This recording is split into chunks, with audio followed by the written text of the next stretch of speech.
Hello and welcome back to Unseen Work.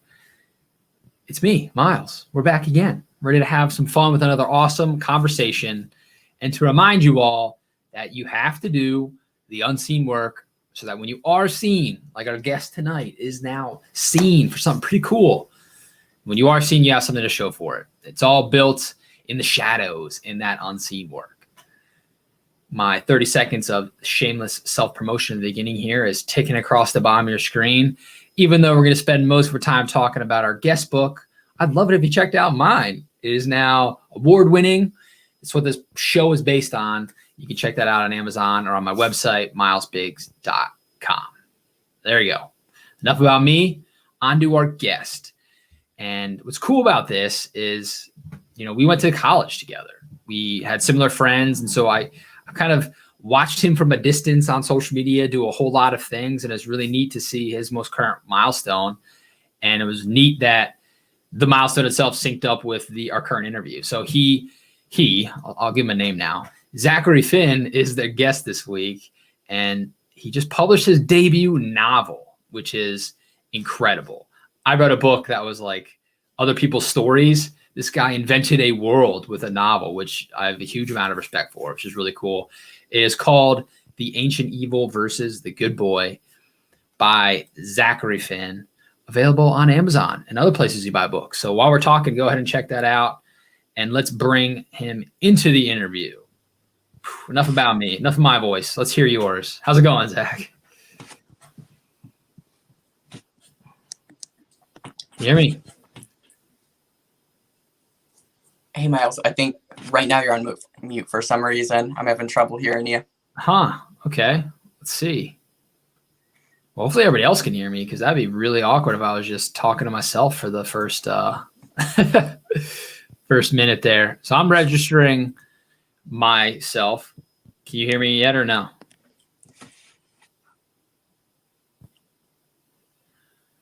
Why don't you there? So Natalie, okay, cool. Natalie can hear me. Thank you, Natalie. So Zach, try going out of the stream.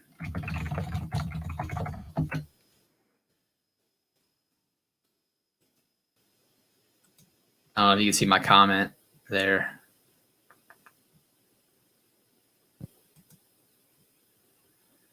Well, folks, this is what happens with live interviews. This is all part of the unseen work you're now seeing. Sometimes you have all the tech set up, and then sometimes the tech does not work.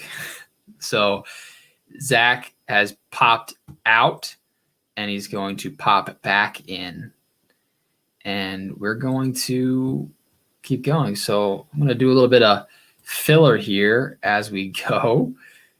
And that's fine. So let's see. Zach's back. Getting a notification that LinkedIn isn't working either. So this is fun. All right. Can you hear me now? There we are. Thank you, Miles. Sorry about that. Nice. Hey, I love that. That's the raw moments of live podcasting there, right? It is what it is. So no problem, man. I'm glad we're working now. So if you didn't hear me give you that amazing intro, you'll have to watch it back. But welcome. Thank you for joining me and for hanging in there with the tech problems. Well, no problem. Thank you for having me. This has been a really fun podcast to get ready for, reading your book, going over the backlog. I'm very much looking forward to this conversation. Thank you for having me. Yeah, of course. So let's get right into it, right? You wrote a novel.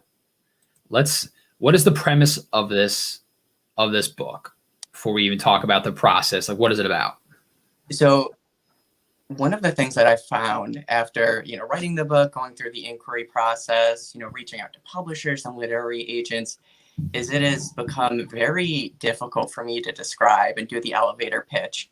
But I think it's influenced, growing up, I read a lot of horror, of course, started out with R.L. Stine, moved on to Stephen King, kind of that natural progression.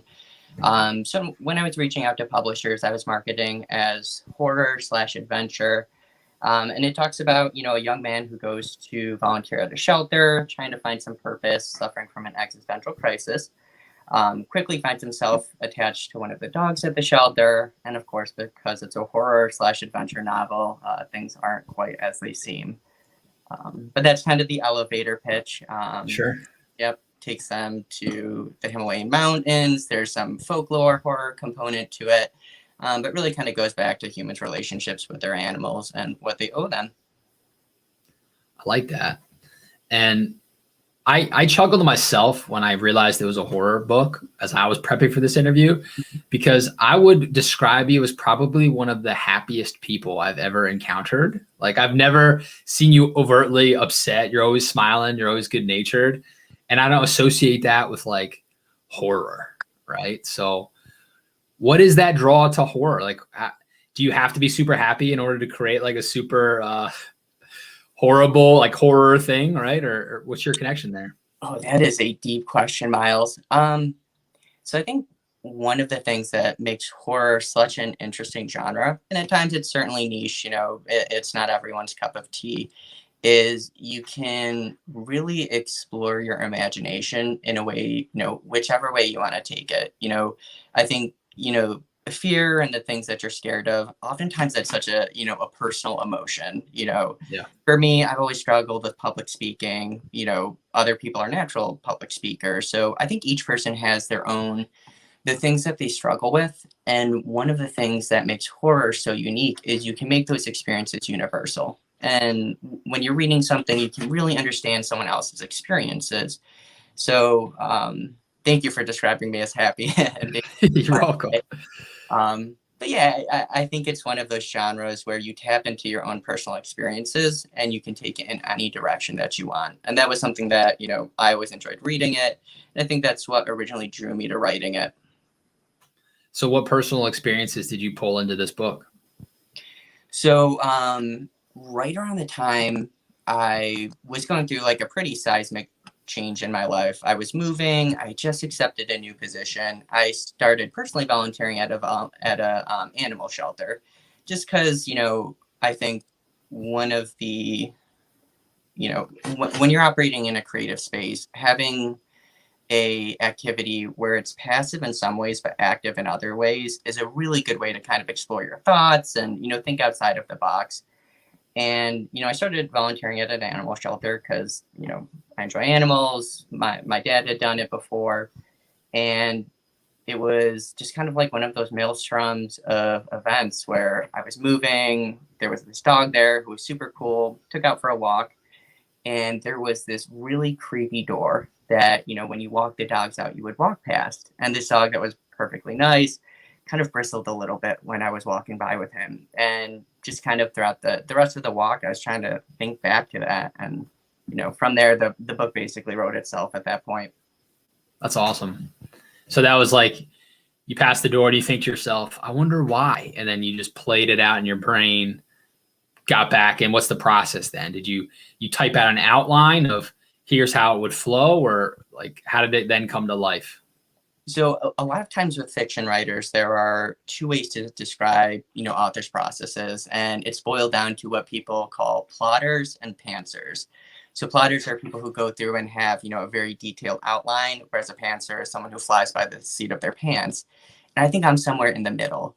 I found that, with the longer writing, with novels and with first drafts, the ones that I get through much quicker, that I find myself more involved in, the ones that I have a basic outline for. I know where I'm going to be at in the middle of the book. I know where I'm going to be at the end of the book. And I know a few of the details about what happens along the way.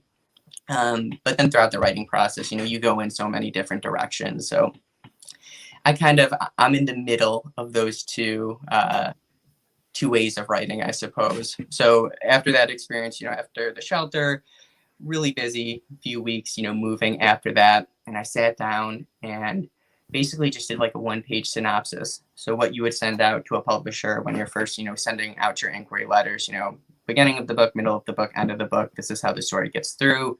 And I kept that page at the bottom of the document as I typed it. And when I found myself, struggling to move the story along, I'm able to go back to it, read through it, and, make those connections like, oh yeah, this is where I need to get. And, it really helped me, I think, with the writing process. Yeah, it makes sense. The old begin with the end in mind adage, right? Yep, exactly. I also like that you're now a self-described plotting pantser. Yeah. I think that in the middle there, which is cool. So a question I get asked a lot when me writing my book is people say, how did you find the time? You mentioned you took a new position. I know you do other things besides writing as a hobby. You have other activities. You've got full-time career, right? When do you write a book? So what was that process for you? So first of all, congratulations on the award. Speaking of your book. No, thanks. And it's a great read too.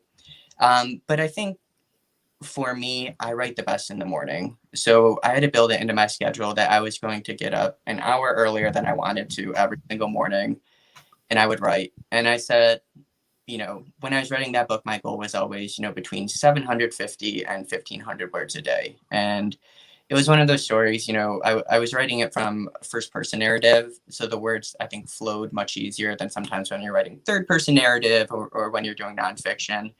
But carving out that time in the morning, because I found that's when I write best.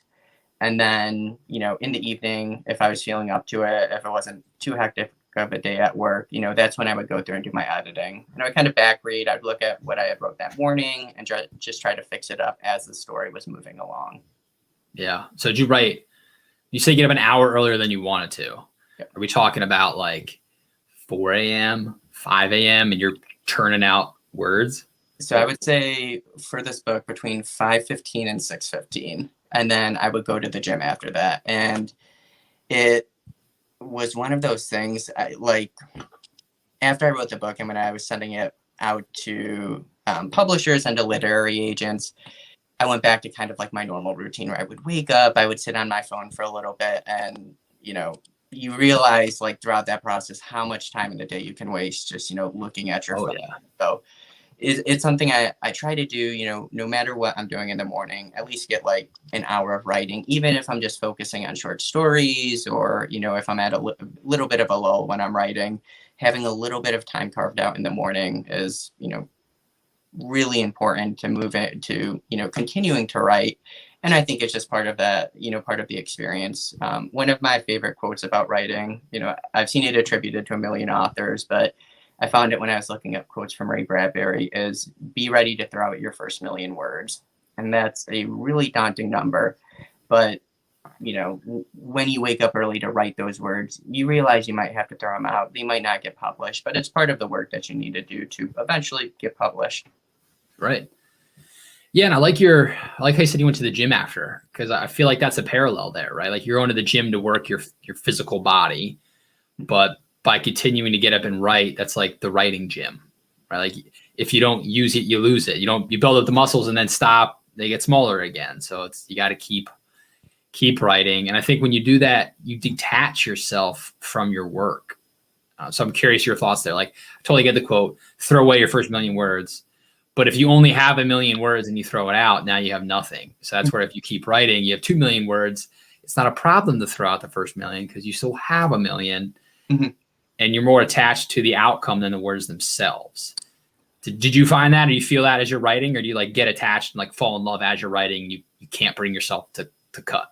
I think personally, so I kind of went in with like a growth mindset mentality. Like my goal as a writer, I realize I'm still very early in my journey that even now after, having just published my debut novel, I hope that I look back at the book in a year and, see a million different ways I can improve it.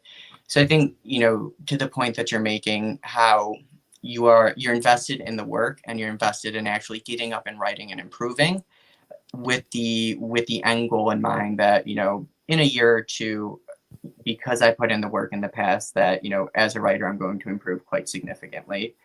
And I think, kind of to the parallel and the comparison you made, it's oftentimes like going to a gym or playing a sport. There's those moments where you have a practice or you have a workout or you have a big win. For wrestling or swimming, you medal and you get a victory. But you don't want to rest on your laurels. You got to go back to practice the next day. You got to go back to writing. And, maybe the next day is going to be rough. Maybe you have a difficult day at the gym, but it's that continual growth that you're putting in the work. And I think, it's like that in sports. It's like that in business. And it's like that in writing as well. For sure. We got a question here from Gabriel, who I work with at Level. We call him Gabo. So Gabo, thanks for watching. He's asking about the title again. So I've said it, but I'll let you say it. What's the title of your book? So the title is The Ancient Evil versus the Good Boy. And I owe that to Just Jordan, the commissioning editor of horror at Vulpine Press, who published the book on June 18th. I'd originally written it as The Ancient Evil and the Good Boy. I think adding that versus adds a, I really like it. And I think people like the title as well. And, you know, at my heart, I'm a millennial. It's a very millennial title, of course. And growing up in horror, I loved the Evil Dead series. Absolutely outstanding. And very recently, they made Ash versus Evil Dead, which is based on those original 80s and 90s horror movie. And the title just kind of naturally flowed. Yeah, some conflict there with the verses. Exactly. Like, yep. Cool. Thanks for the question, Gabo. And as a reminder to all of you, you could be on the screen just like Gabo here. If you got a question, drop it in the comments wherever you're watching. We'd love to have you join us in the interview. So Zach, you mentioned the commissioning editor. So I self-published because I did not have the patience to send out all these letters and wait months and months and months, right? Like I just wanted to get my book out there and publish it. So I did it. But I think it's really cool that somebody else read your stuff and they believed in it enough to say, we're going to publish this. So what was that process like? So it was a long process. Yeah.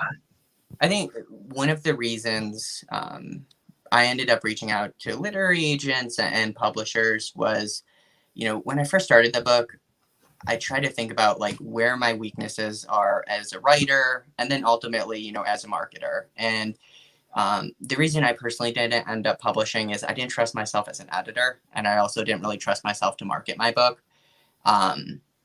Whereas obviously you've got a phenomenal network, you know, you're a very good writer. The book is excellent and very well written and you know how to market as well. So I think self-publishing was, you know, of course, kind of a natural venue for unseen work. Whereas, you know, I realized that I needed to improve as an editor. I wanted to work with someone who could help me become a stronger editor for myself.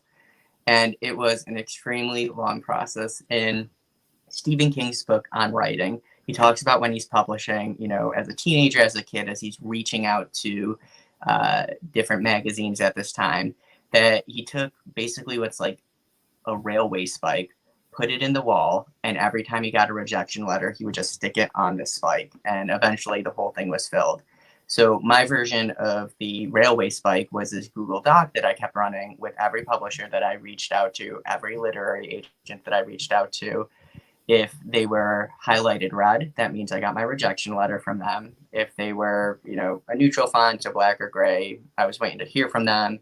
And then I was waiting to highlight one green, meaning that, you know, I got the contract offer. And that document was like 6 pages. It took a year of sending out letters. You know, I would get some feedback. I would get my hooks in some literary agents and, you know, they might not be interested in it, but they'd offer some feedback. So then I would go back and I'd revamp my inquiry letter, my synopsis. At one point, you know, I was marketing the book as a young adult novel because it's not particularly gruesome and there's not a lot of language in it. Wasn't getting much response there. So went back, reworked it as horror adventure. And it was just, you know, a constant learning process. And it took like at least a year. Yeah, that's crazy, man. That's so you're writing it as you're doing that, or you wrote it and then it was a year after you finished writing it. So like we're talking about this has been like how many years in the making for you, this being published? From, you know, sitting down to start, you know, very first sentence, typing the title to signing a contract, it was about 2 years. And then to see it to print with COVID, everything, you know, was a little bit delayed. It was about 2.5 years. Wow. Yep. That's wild, man. I thought I was impatient because I think I wrote it in 6 months. And then I was trying to line it up with my TED Talk around the same time, and that got pushed out 6 months. So I was dying of impatience. It was so I have to give you a lot of credit for that. That's a long time. That's a long time to stay passionate about your idea. You know, like at that point, you probably feel a little bit sick of your own idea because you've lived with it for so long. Yeah, absolutely. And, going back and constantly editing it, I think I am often extremely self-critical, but I really trusted this book. Like, I had that gut feeling where, like, I'm going to find the right publisher. Just got to keep going, keep reworking it. And it was a good experience because while I'm doing that, I'm constantly editing it, but I was also writing short stories. And during that time, I'm improving as an author. When I go back to re-edit my work, I think I'm a better writer. I'm able to make some, character adjustments. I'm able to fix the prose a little bit. And then when you have a short story published, when you send out an inquiry letter, it's a lot like a cover letter where you want to build in that experience. Like, hey, I've been published before. These are where you can find my work, because that helps the publisher knows that, you're turning out professional work, basically. Sure. But yeah, unbelievably long process. But, So a fun part about your journey, and you tease it in your author bio, where you go on, and you end it with like, also working on, I got it up over here, also working to improve your jab. You just like toss that in at the end of your author bio. But so for folks watching, you might not know this about Zachary, but he's also an MMA fighter. Like, I remember seeing photos and videos of you in the ring, like just beating the crap out of guys. Like, it's just crazy. And so maybe that's where the horror comes from, all that fighting. But so how is MMA, and you mentioned wrestling earlier because you wrestled in college. How does that tie into writing? I got this idea. You've heard me talk about passive unseen work, like the seemingly unrelated, that then you can look back and connect the dots. Is MMA fighting a piece of passive unseen work for your writing? Oh, absolutely. And it is funny because they seem so opposed to each other. Yeah. But, I think those lessons of, for wrestling and for MMA, and during my time at Lycoming working with Coach Krebs there, one of the things that you really begin to internalize is that you got to get comfortable in those unseen moments. You're going to practice constantly. You're working out. You're going to have, one chance to potentially win a match or one chance to win a fight. And although, those are the moments that everyone sees a video and everyone sees the picture, it's, those moments in the gym where you're frustrated, you're cutting weight, it's the last thing you want to do. But you go and you get a workout in, and ultimately, that makes the competition, that much bitter if you lose or that much sweeter if you win. But it's that the same, I think, characteristics that force you to go to practice and work out when you're tired and you don't want to. It's the same type of thing that, convinces you to, get up early, continue to write. You see a rejection letter early in the morning, but you still go on to keep writing because, that's what you're supposed to do. So although they seem, I think, very opposing in nature, the fighting and the wrestling was a huge influence. And just kind of another tie into those two things. When I was competing, it's unbelievably stressful. For all those videos of me winning a fight, there's a video of me losing a fight. And that's something that's, pretty intimidating when you're going out there to compete. And it's similar with getting published. You're putting out your book and that for every good review that there might be, there's going to be someone ripping your book to shreds. So just getting kind of comfortable in that not everyone's going to love it. Not everyone's going to be cheering for you. But at the end of the day, you're doing what makes you happy. And, that's what matters. Yeah. Yeah. We've been talking about quotes a lot in this conversation. And I love that quote. I think maybe it's Mike Tyson about everybody's got a plan until they get punched in the face. Right. So you've literally been punched in the face. Right. And so when you're metaphorically punched in the face with a rejection for the writing, at least it's not an actual punch in the face, right? So it's like you've been forged in the ring, and you know what actual like rejection and loss is versus an email. So I imagine it helped a little bit there with like perspective on everything. Absolutely. And I think the other important thing is you realize it's not the end of the world, right? Like after a bad loss, you wake up the next morning, it sucks, there's no way around it, but within a week, you're back in the gym and you're just working towards your next goal. And it's the same with the rejection letter. If a publisher, an anthology, they're not interested in that, particular piece, doesn't, reflect on you as a person or you as a writer, just part of the journey. You got to go back. You got to edit that short story. You got to work on your jab, because you're dropping it low or something like that. It's just kind of that realization that you can continue to improve no matter what. Yeah. So writing, I'm curious, is this a familial trait? Like, talk about generational unseen work. Are you third generation creative individual where writing is just something you grew up around, or is this a completely new path you forged for yourself? So I think that the writing aspect, that is a little bit uniquely me and my family, but my mom is just a ferocious reader, and it was something she instilled in me, very early on. And to quote King again, if you don't have time to read, you don't have time to write. And that's very true. It's part of developing as a writer. You're borrowing words, sentence structure. So I grew up reading, and I think like a lot of, younger kids, as they're reading, they don't necessarily think about writing a book themselves, because in school, I know I personally, I dreaded writing. When I heard a word count that I had to complete, whether it was 100 words or 1,000 words, I instantly dreaded that.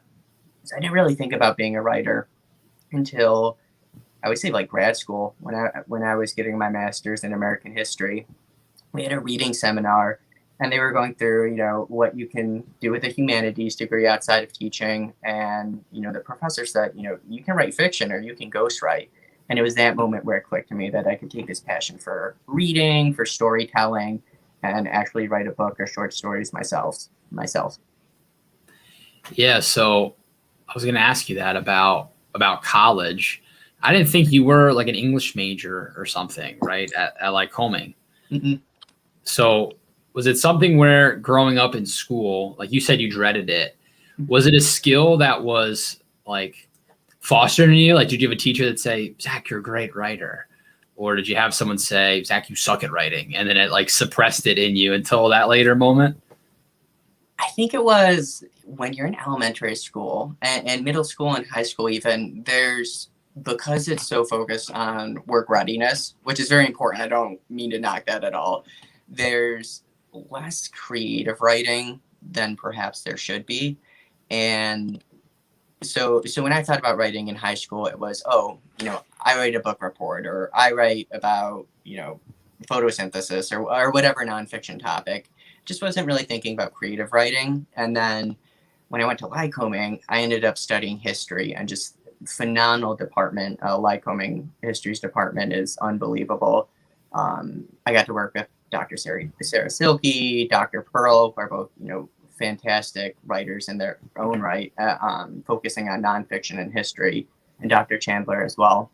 So I think that reminded me that, having a word count shouldn't be something you dread. When you're writing about something you're passionate about, whether it's history, whether it's creative writing, you can enjoy writing. It doesn't have to be a punishment. And then that carried over into grad school. And then I always loved horror movies. I started to love writing. I always loved reading. And the three things, I just kind of meshed them together and started writing some short stories.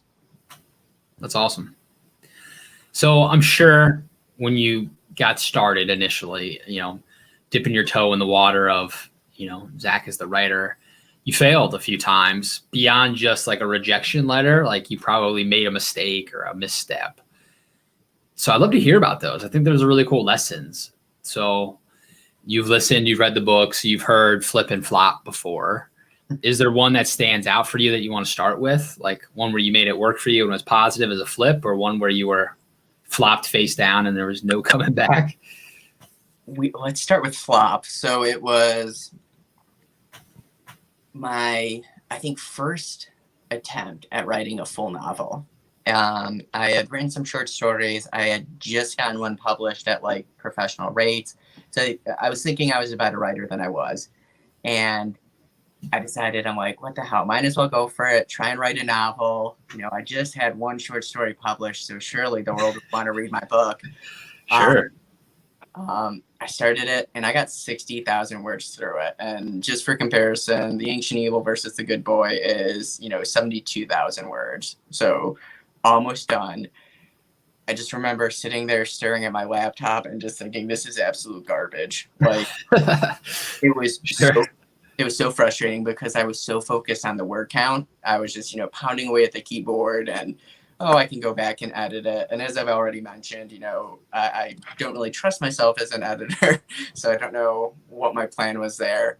And then, in this moment, I'm just sitting there staring at, 60,000 words of drivel that I was not proud of. And basically, I deleted it. There was nothing I could use from it. And that's a really frustrating moment because, after having, a modicum of success with the short story, to go to writing 60,000 words that I knew was not good and deleting it, that was definitely one of those moments where I was like, maybe my time would be better used finding another hobby. So that was a definite flop. It took me a little bit to rebound from that one. I'm like, you know what? I'm not going to try a novel again. I'll just write short stories. That's what I'll do. I'll be a short story author. And, there's a lot of really good collections. You can definitely, make a good living and become a phenomenal author doing that. But, after a month or two, I'm like, okay, I can have another attempt at a book. Yeah, so that had to be hard starting that second attempt. Like, I'm sure that was in the back of your brain the whole time. Like, am I going to get to 60,000 and it's going to be crap again? Yeah. And I would say, actually, that leads very nicely into like a flip. So Nice. The second book, I got all the way through it. And actually, at this point, I hadn't told anyone I was writing. I didn't tell anyone I'd published that short story. And even Natalie, my girlfriend, who's my best friend, we talk about everything. At that point, I don't think I told her I was trying to write. And wow. I finished the second book and I'm like, you know what, if I want to try and get this sucker published, like, I got to let Natalie read it. So I told her about the short story and that I was trying to write a book, and, she read it. And originally she started out like with some editing to it, and then we talked and I kind of explained to her like I wanted to prove myself I could write a book a little more than that I could get this thing published. So I just asked her if she could read it and give me some feedback at the end. After she was done reading it, very supportive as she always is, and sent it out to some publishers, but not with the same fervor that I ended up going after, publishers or literary agents with The Ancient Evil versus The Good Boy. It was one of those books where, gun to my head, what do you think is going to happen to this book, Zach? I would have said, I don't think it's going to be published, but I wanted to prove to myself I could write a book that, I could read and I wouldn't hate it. Sure. And so that's not the book that you have out there. So where's that book? Is it just on your computer? That is on my computer, probably still sitting in the junk folder of some publishers and some literary agents. But it's one of those things. I think I'll go back to it, not necessarily to rewrite, but to try and borrow some of the characters that I wrote in it, some of the descriptions that I look back and I do enjoy. But right now it's just sitting on my computer. Yeah, it's interesting. So you really have taken the whole throw out a million words to heart, because you've thrown out quite a few. That's interesting. And I don't know if I could do that. I don't know if I'd have I think I'd be too attached to it at that point. Like, I'd probably want to do something with it versus just having it sit there. And it's a tough thing to do. I think what. By the way, Natalie says it's good. She just commented, it's good. Thank you. That's okay. But I think what ended up happening was it was just it was a timing thing. Perhaps if, it was another point in my life, if, I didn't start The Ancient Evil versus The Good Boy shortly after that, I would have gone back and really tried to re-edit it, or try to edit it and re-edit it and try to work it. But, shortly after finishing that, I was sending it out, and the publishing industry is so slow. So you send out an inquiry letter, even if they're interested, you're not going to hear for a month or two. So during that time, you start other projects. And as this book was, again, not half-heartedly, I tried my best with the letters and the synopsis, but as it was out to publishers and literary agents, I started working on a book that I felt very passionate about. And, at that point, that project kind of took over. Sure. Yeah, I've been thinking about that the whole time you've been mentioning word counts. Mm-hmm. Is that it's interesting to me. I'm realizing as I wrote my book, I never once thought of a word count. Now, probably because it wasn't fiction, and I know it's a typical thing with what's the actual size makes it a novel versus a novella or whatever, right? But I just got wrapped up in what you said. Like, I just loved the idea and just like put my head down and cranked it out. And I didn't even realize how many pages it was or whatever until I was like, okay, I think I'm done. How long is this thing? Is this? So yeah, it's to your point about back in school, right? Where it's like work readiness and not a lot of creativity. It's like there should be like instead of a word count, like a passion meter, right? Or something that we're telling people, write to this scale on the passion level and see what happens instead of words. And that's a good point. Like, I think that was a big transformation for me when I was working with the awesome history department at Lycoming.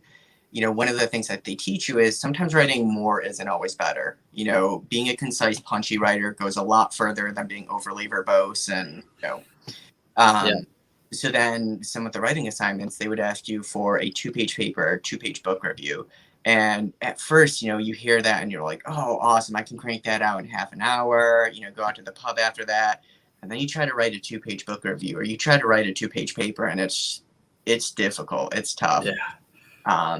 And then when you have a chance to write a little bit longer, you actually enjoy it a little bit. Like, oh my God, I can really tease out some ideas. But yeah, it kind of, to your point, the projects that I think end up being my, I've only had one book published, but the better short stories, the books that I see through, word count becomes less of an issue for me. I'm not forcing myself to go to the gym. I'm, going to the gym because I'm extremely excited. I'm writing every moment that I have a free second because I can't wait to move this story forward.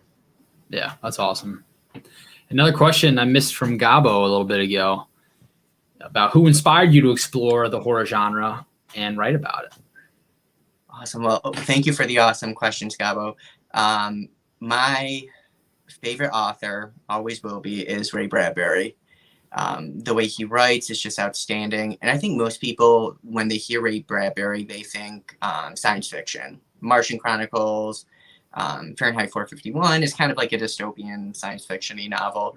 But he also does a lot of short stories that are horror in the same way that like the Twilight Zone is the horror, very kind of a romantic way to describe being frightened. So Ray Bradbury was a huge influence, and Something Wicked This Way Come is one of those novels that I don't think people realize how significant it is to the genre. It is basically a different version of Something Wicked This Way Come. And a lot of Stephen King's writing pays tribute to Ray Bradbury. But he was going to be, I'd say Ray Bradbury, for his writing style, for, the sheer amount that he wrote, he is definitely someone I look up to immensely. Nice. I've heard about that book. I've never read it though. Something Wicked This Way Come. So I'll have to add that to the list. Something I'm curious about, especially somebody like you, because you've done a lot of cool things, whether it's the MMA or short stories or now a novel. Like, you've done I'm going from point A to point B. Like, you set the goal, you achieve the goal. And it's something I've been struggling with, right? Is this idea that I'm just calling point C, right? You move to point A to point B, you get to point B, and it's what I finally call the oh shit moment that happens after you actually like, I did it. I published the novel, like, done. Something I've worked on for 2 years, all consuming, and now it's here. What's next? Like that, like, oh my gosh, that void you feel, right? So how are you handling that? Or are you, right? Maybe you're struggling with it too. Like, what's your process when you reach something like this and you're staring down point C? So I think the biggest oh shit moments have been during my drive to work, which was an hour commute. When you're writing or when you're creating something, that hour commute is dedicated to where I'm going to move the story along when I get home. Or, my next writing session, this is what I'm going to include. With the book done, and I think more so after it was published, when I'm driving, I'm thinking about, oh crap, what if someone thinks I based a character after them? Or like, oh man, what if I get a bad review? So for me, those are those moments where, I think I overthink what's happening. But one of the things I've really tried to do, and I think it's impeded on some of my past writing, perhaps not paying it the attention that I should have, is right after I finish a project, I try to dive into another one. Because I know if I'm at that point C moment where, you know, I got a book published, I don't know what I'm moving to, you know, I'll break down, consider myself a hack, like never do anything. But so kind of, I think the way I preemptively deal with that is I try to move right into another project. And at the moment, I just finished my first draft of a second novel. So 81,000 words sitting on my computer. And I forced myself to take a little bit of a break on it, to not go back and not immediately start editing or not dive into another short story or another project. So, you know, sitting on this work in progress, this first draft has been, you know, a little bit difficult for me, but it's also exciting. And I think it's something that I need to do to develop as a writer. I need to be able to chill for a little bit, to sit on a project, let it marinate, and then be able to go back to it and really give it my full attention like I should.